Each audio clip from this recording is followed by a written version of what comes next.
اعوذ باللہ من الشیطان الرجیم بسم اللہ الرحمن الرحیم اللہم صلی علی سیدنا و مولانا محمد وعلی آل سیدنا و مولانا محمد وبارک وسلم وصلی علیہ۔ عزیز طلبہ و طالبات اور عظیم مدرسین و مدرسات، السلام علیکم ورحمۃ اللہ وبرکاتہ۔ آن لائن درس نظامی میں آپ سب کو خوش آمدید کہتے ہیں۔ قافیہ ابن حاجب المرفوعات سبق نمبر 24 اور تنازع فعلان کی 7ویں قسط کے ساتھ آپ کی خدمت میں حاضر ہیں۔ گزشتہ تمام کلاسز میں تنازع فعلان کے اسباق میں ہم بصریوں کا مذہب، دلیلیں، امام کسائی کا موقف اور امام فرا کا جمہور کے ساتھ اختلاف تفصیل کے ساتھ پڑھ چکے ہیں، اور فاعل اور مفعول کی تمام بحث بھی مکمل ہو چکی ہے۔ آج کا سبق ہم اس عبارت سے شروع کریں گے جسے ہم نے درمیان میں چھوڑ دیا تھا، اور ہم نے کہا تھا کہ اس عبارت کو ہم اپنے مقام پر پڑھیں گے۔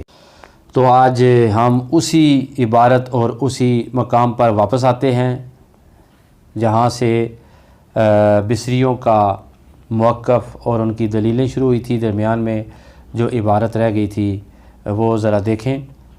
علامہ ابن حاجب فرماتے ہیں والکوفیون الاول، اور کوفی پہلے فعل کو عمل دینا پسند کرتے ہیں تنازع فعلان کے باب میں۔ والکوفیون الاول، اور کوفی پہلے فعل کو عمل دینا پسند کرتے ہیں۔ آپ جانتے ہیں گزر چکا کہ بصریوں نے دوسرے فعل کے عمل کو اختیار کیا تھا۔ اور اب آ جائیں اس عبارت کی وضاحت پر اور موجودہ سبق پر جہاں سے آج ہم نے شروع کرنا ہے۔ سب سے پہلے کوفیوں کا مذہب اور ان کی پہلی دلیل سماعت فرما لیں۔ کوفی کہتے ہیں کہ ہم پہلے فعل کو عمل دیں گے۔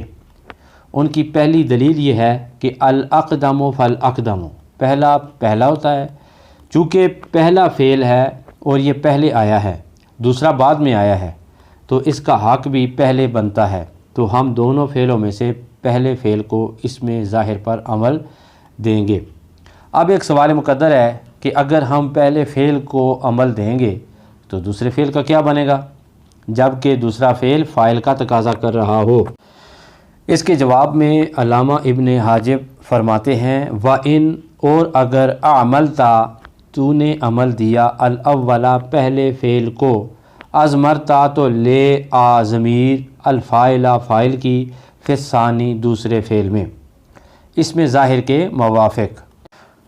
اچھا دوستو، آپ نے پڑھا تھا کہ جب ہم نے پہلا موقف بصریوں کا بیان کیا تھا تو وہاں پر بھی جب وہ دوسرے کو عمل دیتے تھے تو پہلے فعل کا کیا بنا تھا، یہاں پر بھی سوال اٹھا تھا۔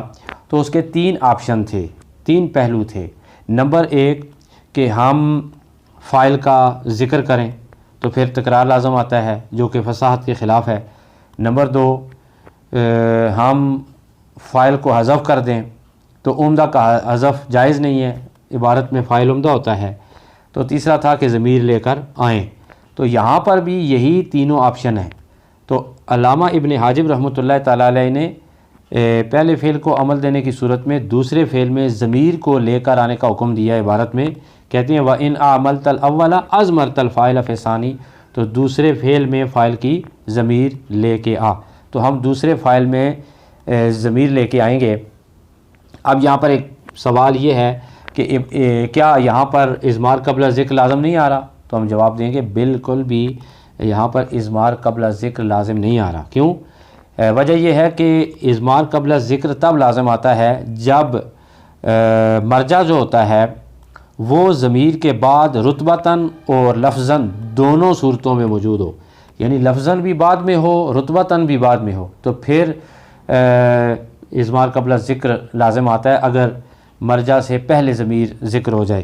تو یہاں پر چونکہ پہلے فعل کو عمل دیا گیا ہے تو رتبتاً جو مرجع ہے یعنی کہ زیدن، وہ پہلے فعل کے بعد موجود ہے اور ہم ضمیر دوسرے فعل میں لے کر آ رہے ہیں۔ اگر لفظوں میں مرجع بعد میں ذکر ہے ضمیر کے، لیکن رتبتاً وہ پہلے موجود ہے، آپ سمجھ چکے ہیں۔ اس لیے اضمار قبل ذکر لازم آنے کا سوال ہی پیدا نہیں ہوتا۔